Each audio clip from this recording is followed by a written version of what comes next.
daily soccer podcast with the Global Sports Podcast Network.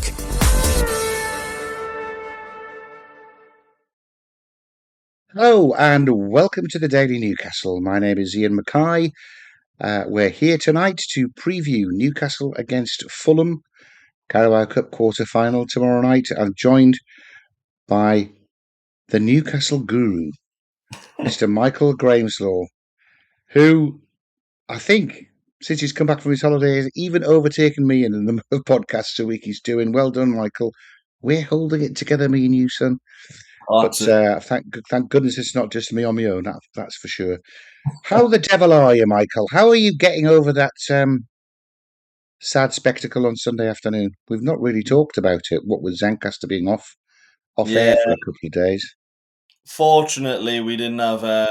it's probably for the best we didn't get to talk about it straight after the game, let's be honest. Yeah, doing well. I've never been thankful to have the 9 to 5 on my agenda, but forgetting about that awful Sunday performance and then thinking ahead to a probably even worse performance tomorrow, because we never do that well against Fulham. It's not really made me feel any better, but it's only football at the end of the day, isn't it? We'll be good against it. I'm not going to listen to what you're saying there, Michael. Come on. I prefer Kevin's prediction from our derby preview, which was, you can guarantee, he said, if we lose the derby, we're going to get through in the quarter-final because everybody will be out to put those wrongs right. I think you might be right. I do. If there are 11 fit players who are energetic enough to actually put together a half-decent 90 minutes of football, this will be weird because nobody's really thought about this. What were the positives to come out of Sunday's game, Michael? Can you think of any? It was only one and a Sunderland player didn't score. No, I think, to be genuine about it, I think the most positive thing is Sunderland fans are looking at that like it was a great performance. It was arguably our worst of the season so far, and we weren't far off them whatsoever. So to look at it from a positive perspective, we might have lost 1-0 at the Stadium of Light, but if they play like that at St James's, and we play like we have at St James's for a fair bit of this season, we should batter them in the return leg, which, I mean, as Bruno said yesterday, that's the only day you can make Sunday right. But again, we've got to take that out of our minds and go again. And I think the positive will be is that everyone knows they messed up as well. I don't think there's a single player in that dressing room that thinks, I had a good performance, that was good enough. And as you say, Kev mentioned it in the preview, very likely they'll try and put things right tomorrow. Well, I don't think there's a single manager in that changing room who will claim that they got everything right either. I did join on Sunday evening to do my immediate post-match reaction and was blessed by the fact that Zencastr had gone off air, so I didn't have to torture myself for about the 30 seconds that I would have been able to do that before I burst into tears. What I would have done, I would have tried to find some positives, and this is why I asked you that, because I actually thought defensively we did all right. They were rubbish at bringing the ball forward and setting anything up, but they restricted Sunderland to one shot on target, and that was Isidore right at the end from a very acute angle, which Ramsdale dealt with easily enough. We didn't concede in the last 10 minutes, which is good. We dealt with a lot of long throws, corners, big boots out of the goalkeeper's hands. So nothing from a set piece. We dealt with all of those sort of things that have been our little Achilles heel against everybody. None of that went wrong. So, True. A kind of positive. It was a real shame that Dan Burn went off. I think that was a turning point just in terms of the leadership on the pitch. But I thought Fab Shah came in. I thought he did okay. I thought Chow did okay. We needed more than just okay, though. It was the other end of the pitch, which was just appalling. And I think that both Gordon Elanga and Voltemada will count themselves very lucky if they're selected for this game tomorrow night. Yeah. I think Voltemada has to be because he's the only option. If Visser still isn't fit enough to start, although he's been fit enough to sit on the bench for the last fortnight, yeah, it was shocking. I'm just really pleased I only know one Sunderland fan. I have had my leg pulled for 48 hours, but only by one person. And he's older than me, so it's all right. I can let him off for that. He remembers a lot of the negatives then, won't he? I unfortunately walked into the office on Monday morning, and I'm usually one of the first in. The first person I saw was a Sunderland fan. I'm like, hang on, you're usually 20 minutes late. Ha, way. And then the other one didn't make it into the office because they were out so long in the evening. And to be honest, I don't think I can blame them. Their second biggest result of the last decade or whatever it is. But yeah, to keep it on to Newcastle, I think realistically, you've got to be looking at that performance of the front three. And I'd be saying, even if Johan Wissa's only fit enough to start 45 minutes, tomorrow you've got to start a completely different front three and say to the others, look, if the other three can start, they will. You've got to make your way and you've got to earn your place back in that team. And to be I honest, would say. I think the only one that has earned his place this season has been Voltemada. And let's be honest, he looks knackered, bless him. And Yeah. he got a stitch after 40 minutes of playing our style of football in the Premier League. He's doing now, a few months later, he's doing 90 minutes 3 times a week. So I still think he's going to come very, very good. Let's be honest, it's a cracking finish for the header, even if he doesn't mean it. And if he gets fit enough, gets himself back together and starts doing that in the opposite net, then I don't think anybody is going to begrudge him that own goal. Although it is one, it's up there with Virgini's against Southampton as one of the most insane own Well, goals. let's be honest. It's the best cross he's had since the one against Arsenal that he put in, and that was So, what 2 months yeah. ago. Um, no, I agree with you. I thought Gordon was really woeful, given that he'd been quite good in the previous games, but maybe it was because he knew he was coming off, but suddenly burst into life and went past the fullback twice, then got taken off. I wouldn't have done that. I would have adjusted what I was doing, but maybe Howe was just really annoyed at how rubbish he'd been for the first hour. Look, let's draw a veil on that game and close a little bit early, so we've got a little bit longer to look forward to the what effectively is just 2 games away from defending our championship at Wembley. 3 games if you count the 2 legs. You know what I mean. I know what you mean. Here's, 2 teams to here's, here's Ken. Your body is unique. And Global Sports Podcast Network has partnered with Bioniq, the world's most personalised supplements. Bioniq provide 100% tailor-made supplements designed to deliver precisely what your body needs at exactly the right levels to optimise your health. No guessing. So click the link in the show notes. Use the code GSPN2025 for 40% off your first month's subscription. Bioniq. Don't settle for off-the-shelf solutions made for just anybody. Get what's right for you right now. And just as an aside, I was on a different podcast with Ken a couple of nights ago, and given that he was really ill and fighting for his life just a few months ago, he looks really, really much better, fully recovered. Good stuff. Good to see it, Ken. Right, let's talk about Fulham. I listened to Eddie Howe's half an hour press conference, and after about 25 minutes, they started talking about this match, a bit like this podcast. No, we're not doing it that way. The back line for Newcastle is very, very stretched. Poor old Dan Burn, not just broken ribs, but a punctured lung to deal with. He's out for 4 to 6 weeks. Howe said, Botman, he's getting better, but they're not sure when he can come back. Don't think that means he's coming back tomorrow. Both Kraft and Trippier are looking at the turn of the year before they're fit.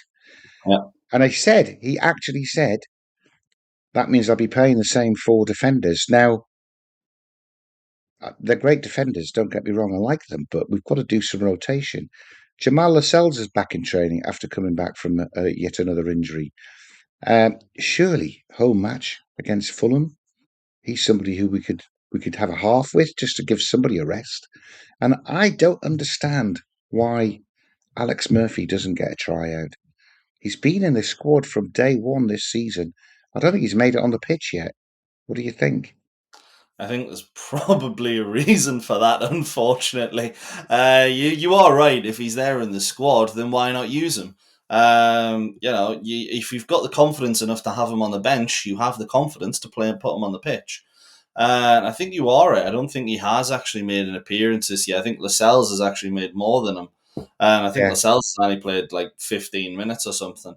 I would love to see Lascelles back. I think Jamal Lascelles is the perfect example of a centre back who never gets above his station. All he wants to do is get the ball, get rid of it, and a bit like Malik Chow did against Sunderland. Everything he seemed to get his head on. Jamal Lascelles does exactly that every single game. And yes, when he does get the ball and he has to pass it, he isn't fantastic. But let's be honest, Fulham aren't going to be playing a high press in the League Cup. So I completely agree with you on that front. I think Lascelles, I don't think he'll start. I think it'll be Chow and Fabian Schär again, obviously. Not that we have the options. But I do think Malik Chow comes off for Jamal Lascelles, whether that's at half time, 60 minutes, 80 minutes. It really depends on how we're doing in the game.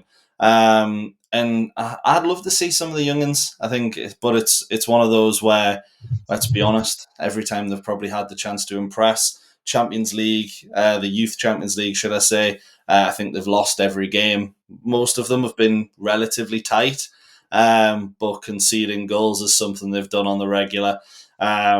I feel like every time there's a Champions League game, I look at the Youth League and I go, "Come on, please!" Oh no, we've been bad. Never mind. So I do think the youngsters, well, I would risk them at some points. I think maybe just maybe we try and hold out because I don't think many of them are ready or good enough yet. But then when your only I'm, option off the bench is Jamal Lascelles, what can you do? You've got to do something. and the problem, of course, Livramento and Hall would be first choice, and we've got them, which is great. However, they're both up where the needle is bashing up against the red for the load that they've been given, and they're coming back from their injuries. And Murphy's a left back. I don't get it. He's not terrible, but he wouldn't be on the bench if he'd been injured as well. I don't get that. We need to rotate. All other Premier League teams keep bringing their 18-year-old, 19-year-old fullbacks on for the last 20 minutes. They don't seem to cave in. Anyway, defence we've discussed, and we haven't got any options there. So what about the midfield though? I thought Sandro Tonali. I'm going to put it down. He looks exhausted rather Yeah. than just awful because I think form's temporary, class is permanent. Tonali is a wonderful player, but he hasn't looked a wonderful player in the last couple of games. He's looked tired. Yeah, 100%. I think if you look at Italy every international break, he plays 90 minutes at the heart of their midfield. He does the running for them. And then he comes back here and he's expected to do the same 90 minutes every game.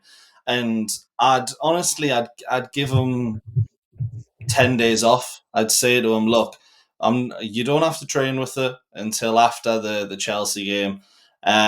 Get yourself fit for Man United. Like, get yourself fit for Old Trafford, and make yourself the Tonali that we're used to seeing. To lose him for an EFL Cup game, quarter final, and Chelsea at home, 2 home games. I think that's when you can afford to rest a player of his quality, particularly when, Man United just put 4 past Bournemouth. We didn't have a shot that I remember against Bournemouth. So you're going to need Tonali in fine form, and he needs a rest, 100%. Mm. Yeah, so we're suggesting Tonali has a rest tomorrow.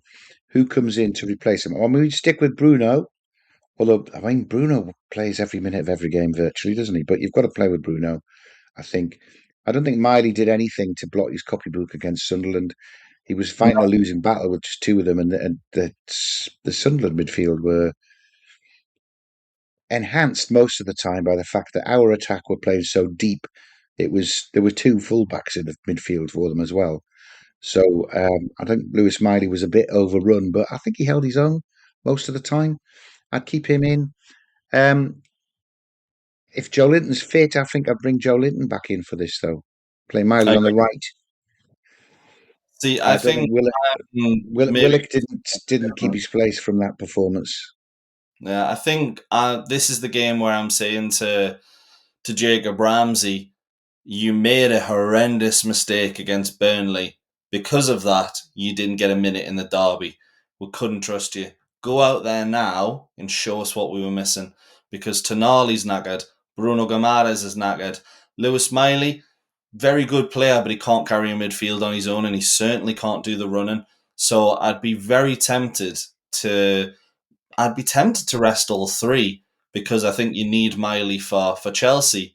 But I think I'd go with Lewis Miley, Joe Linton, and Jacob Ramsey. And I'd have Miley just playing that slightly deeper role, getting him to try and control the game. Ramsey getting Mm. ahead, playing almost as like a 10. And then Joe Linton just being a little bit of a destroyer in the midfield, trying to stop things from coming through. And I think that allows us to have a decent amount of control, but also means that Ramsey's getting up there alongside the left winger, Vissar, I would hope, but it probably will be Voltemada, and try and do something that way, something a little bit different. And it means that on the bench, something's going wrong. Tonali and Bruno can come on and change the game if they need to. But I don't think Yeah, we're that's going to. true. That's true. That's good. It's a good bench, isn't it? If things are going wrong. 100%. And it's a good bench if things are going right and we've got the last 20 minutes to see out. Exactly. Okay. I would be worried starting without Bruno and Tonali, to be honest. But I suppose we have to get used to it because it just takes a suspension and an injury and we've got to do it anyway. So, let's try it. Exactly. What about up front, though? Where the hell do we go with up front? I mean, are there any wingers left who haven't been awful in the last couple of games? Hey, Harvey's been okay. I never thought I'd say Harvey Barnes has been our best winger this season, even though I did say he'd be our player of the season. Bloody Nia Malik Chow. But yeah, I think Barnes has to start. We'll put Gordon in for the big game because he was in decent form, and we took out Harvey Barnes, who realistically had done nothing wrong.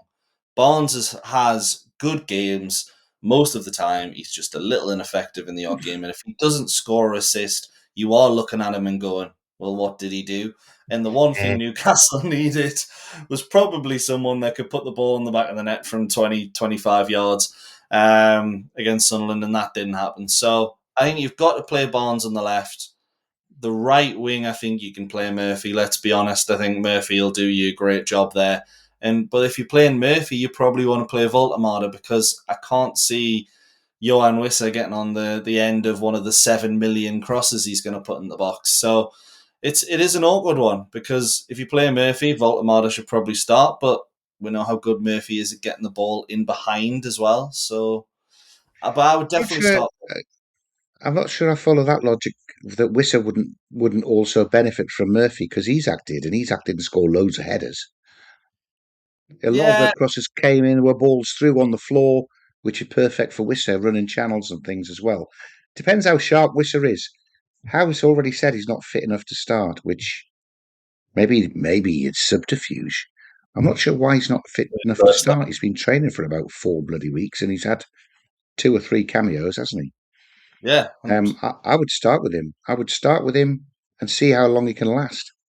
Yeah, 100%. And what's the harm in giving Voltemada a break and playing Johan Wissa in what is probably going to be, I hate to say it, but our least draining game of the next 15 days or whatever it is. Let's be honest. Sunderland, Bayer Leverkusen, both were going to hit us hard. We knew that. Chelsea, they're known for a couple of bad challenges at the back, let's be honest. Not Shalaba in particular. So you don't really want them starting that game. In Man United, Lissandro Martinez will probably hack Vissa down. It'll be the only time he's not looked like a wimp all season, and they'll start calling him the Butcher again. So I think this is the game really where you're looking at him against. It won't be Calvin Bassey because he's away on international duty. a rejigged Fulham team, and you're thinking this is where Johan Wissa can come in and start making a difference, because the cameos haven't looked great, let's be honest, but you can't judge a player until he starts. No, no. Yeah. Talking about starting, that's Newcastle. Obviously, we're going to pick a team probably at the start of part 3, Michael. But I gave you some homework, didn't I, to do a little bit of research on Fulham for me. Calvin Bassey's away on international duty. Who else are they missing? Yeah, so they're also missing Alex Iwobi, which is going to be a massive loss for them, and Samuel Chukwueze, who was brilliant against Manchester City. But they also have 2 injuries alongside that. Those 3 are away on international duty, will be until towards the end of January. But Rodrigo Muniz, who many will know Newcastle were going to buy at one point, probably thankful we didn't. He looks to be out injured. So originally he was supposed to come back in November, and he's had a case of the Harvey Barnes where now he's done a bit of individual work and they've gone, nah, he's not going to be ready till February. So that's an awkward one. Ooh. And then Ryan Sessegnon will also be missing. It's one of those, he's doing individual work, but Marco Silva said he can't give a time scale on when he'll be back. So 5 really, really good players there. And I think 5 players who probably get into Fulham's strongest 11, if not maybe Sessegnon misses out for Anthony Robinson, who's just come back, and maybe Calvin Bassey, Joachim Andersen would maybe go in there instead. Well, Muniz as well. A little bit of a nemesis for us. He scored home and away against us last week. He scored the winner at St James's Park, and a match which, for the first hour, I thought we were going to win. It was awful last second half to sit through. They did a number on us. They could do the same again, couldn't they? We've got to be on 100%. it. That's what we've got to be on it. Now, you seem to always get the recordings of the Zencastr advert to play. I never do, so I'm asking you, Michael, to give us the Zencastr advert, and when we come back, we'll pick a starting lineup for Newcastle that we agree on, and 3 hours after that, we'll have a prediction for our scores. Absolutely fantastic. Here at the Global Sports Podcast Network, we've spent a lot of time selecting our delivery platform, and Zencastr came out the clear winner with 4K video recording and AI editing that automatically removes all those ums and ahs. It is super easy to start a podcast that sounds great and is delivered efficiently. If you're ready to tell your story, check out the link in the show description to learn more about Zencastr. Very, very good. Now, part 3. Who are we starting? Eddie Howe did say, by the way, we didn't mention this, that Nick Pope wasn't far away, didn't know about tomorrow or Saturday. If he's fit, do you think he comes back, or do you think Ramsdale has done enough to keep his place? I'd be somewhat tempted to bring Pope back in, but I think it's maybe more important that he's back for probably the Chelsea game, because they're going to do more of hammering on the goal, while you might see Fulham execute a surprise press. They are going to have Kevin, should I say? That's a different winger entirely. Kevin on the wing, Harry Wilson, who's in great form, Jimenez, the young Josh King. So it's going to be one of those where they could execute a surprise press. You are going to want Ramsdale passing through the lines. Well, I think against Chelsea, they're going to have a bit more of the ball. We're going to need a shot stopper. And it's good that we do have those options. It's just a shame we don't have a goalkeeper who's good at both. But tomorrow, I think it's Ramsdale. Goalkeepers on your shopping list for January or for summer? I wish it was January, but I think if it was me, it would be in January 100%. But I think it'll be in the summer. I don't like Ramsdale. I don't like Nick Pope. I don't like John Ruddy, although he's done nothing wrong. Maybe start John Ruddy. Well, no, surely not. Right, Ramsdale in goal. We're going to start Hall, Livramento, Chow, and Shah. That's fairly non-controversial because it's Hobbs' choice. Midfield. I'm going to go with you, not wanting to overstress Bruno and Tonali. I definitely think Chelsea and Man U are more important games for us. So we're going to have Joelinton on the left, Mm-hmm. Miley in the number 6 role, And we're going to Yeah. ask Ramsey to play down the right, or Ramsey on the left and Joe Linton on the right. Actually, yes. Ramsey is more suited to the left-hand side because he used to play a left winger as well. So Joe Linton on that right side, where it typically is a little bit less effective. But I think Ramsey will do better on that left side. So yeah, Ramsey on the left, Miley in the middle, and then Joe Linton on the right, should I say? Yeah. And then we have Barnes down the left wing, Voltemada. Voltemada, or would you start Wisser? We want to start Wisser, don't we? I want to But start with. if you believe Eddie, he's not ready to start, so it will be Voltemada and then Murphy down the right. Yeah, I definitely agree. Barnes and Murphy for me. It wouldn't be the first time that Eddie Howe has said, "Oh, someone's not going to start," and then he's the first name on the team sheet. I do think maybe we're being a bit hopeful on Wissa, but I'm just glad he's an option for us because he should have gone off to AFCON. And how hilarious would it be that the week AFCON starts is when Johan Wissa makes his first start for us, despite not being fit enough to go to AFCON.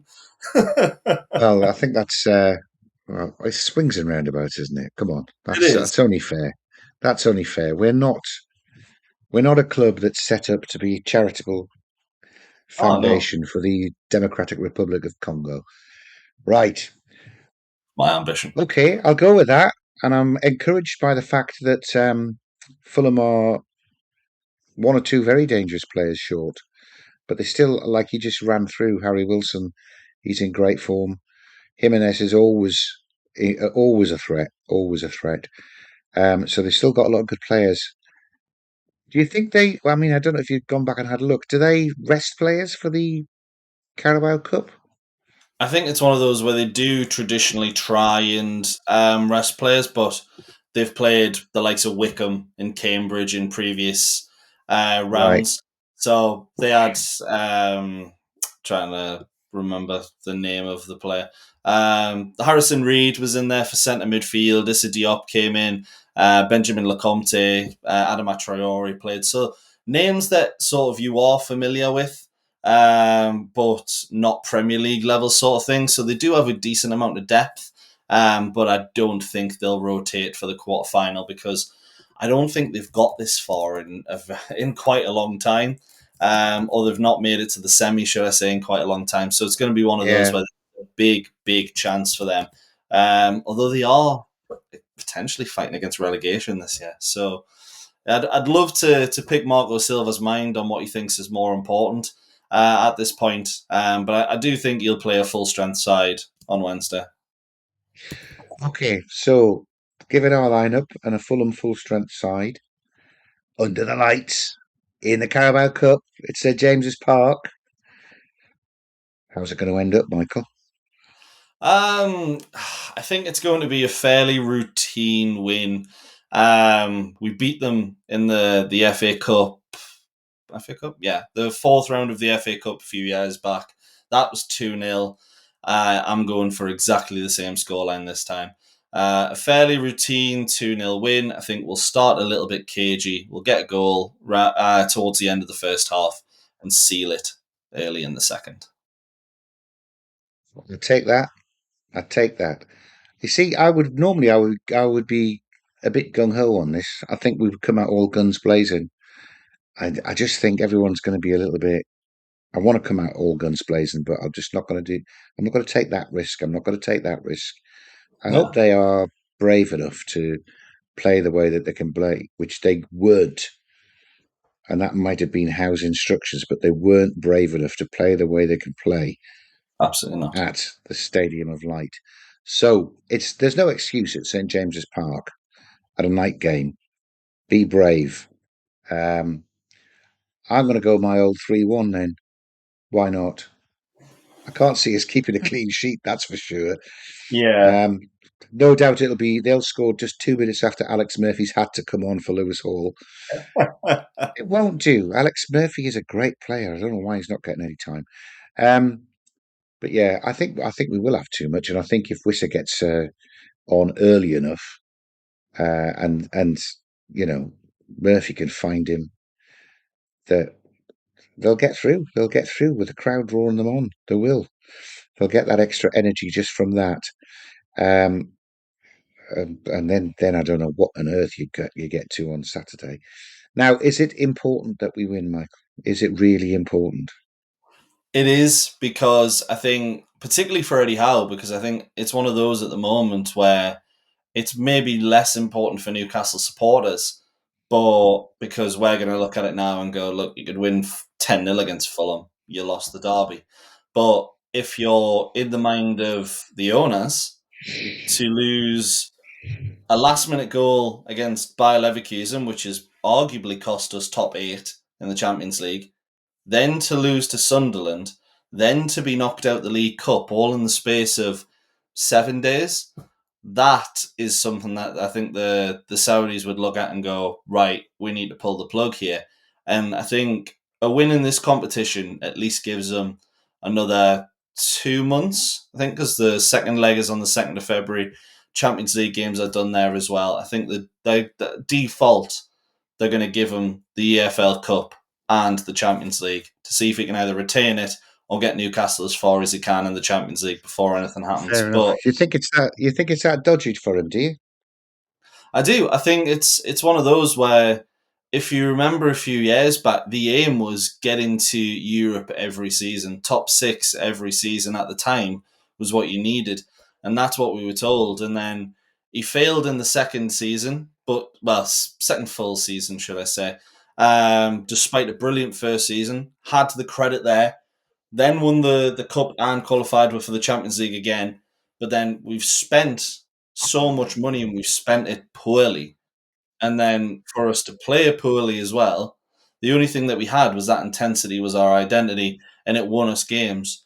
I can't see where we're winning games from at the minute, and it is a worrying one, because I'm still confident that we do, but I can't pick it out who's going to have the great performance away from home and get us and drag us over the line, unless it's Bruno Guimaraes who's done it before. So it is a real worrying one, and I think the Saudis are going to be looking at it now and going, we can't afford another season like this. We can't afford another season like 2 seasons ago, because we've spent so much money, PSR, at either we sell loads of players for a high value, we're going to lose Tonali, Bruno, etc., potentially, or we sack Eddie Howe and try and recover. And I hope he does stay, because I do like Eddie Howe. I think he's a great manager, but it just doesn't feel like the players are playing for him at the minute.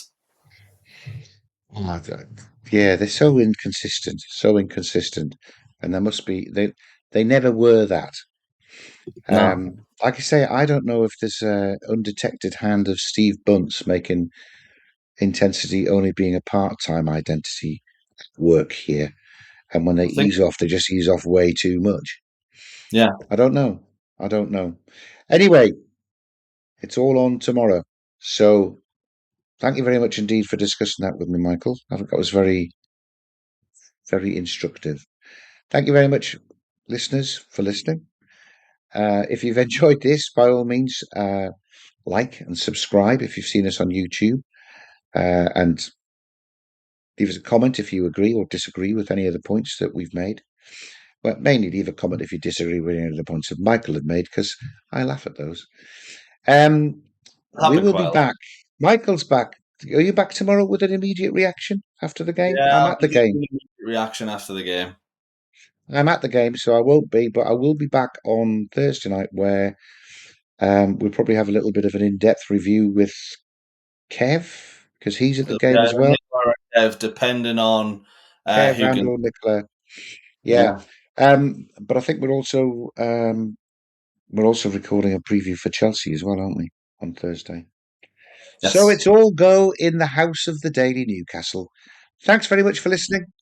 Thank you, Michael. We shall see you all very, very soon.